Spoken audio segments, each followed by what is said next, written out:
Mag-iisang linggo na nang nagpakawala ng airstrikes ang Israel para sirain ang mga kuta ng Hamas Group sa Gaza Strip.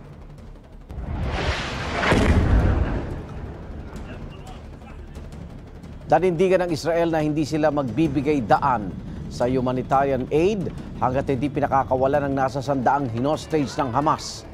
Nagbabala United Nations at International Red Cross na nauubos na ang supply ng pagkain, tubig, petrolyo at kuryente sa Gaza. Nanawagan ng Amerika sa Israel na protektahan ang mga sibilyan sabay pinagtibay ang suporta nila sa Israel.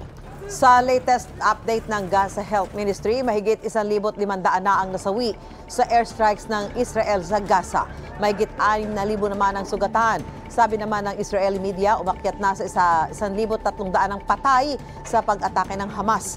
Mahigit 2,000 naman ang sugatan ayon sa Israeli military. Sa Tel Aviv, inalala ang mga napatay sa surprise attack ng Hamas.